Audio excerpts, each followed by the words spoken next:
আমরা এখন আদি আর আমার ভাগিনা আমি একটু যেমন দুইটা পার্কে এসেছি, একটু কিছু কেনাকাটা রয়েছে, তো দুজন মিলে একটু আসলাম। তো ভালো লাগছে। আদিপ বললো চলে একটু ঘুরে আসি, আদিপের জন্য আসা। তো একটু ঘোরাফেরা একটু হালকা কেনাকাটা শেষে আমরা এখন বাড়ির দিকে রওনা হচ্ছি। এখন বের হয়ে যাবো। খুব ভালো লাগলো। তো আদিপ আমাকে বলে আইসক্রিম খাওয়াবে, হ্যাঁ আমিও খাওয়াইছি, তখন খেয়ে চলে যাবো আর কি।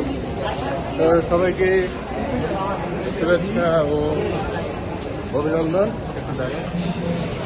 হ্যাঁ, তো দর্শক একটা কথা, আপনারা যারা আপনাদের মামা ভাগনা আছে বা চাচা ভাসতে আছে, এদের সাথে ঘুরবেন।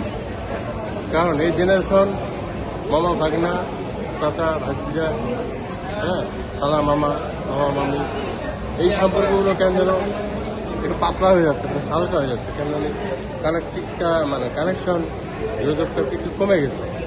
আমাদের সবাই কিন্তু ছুটি হলে আমরা বেড়াতে দিতাম, ঘুরতে দিতাম, অনেক আনন্দ করতাম। এখন কিন্তু সবাই বিজি এত হয়ে গেছে যে কারোর সাথে কারো কথা বলা, দেখা করার সময়। যাই হোক, আজকে মনে হলো তাই আসলাম। আপনারা ঘুরবেন। এই পর্যন্তই। ভালো থাকুন, সুস্থ থাকুন। আল্লাহ হাফিজ।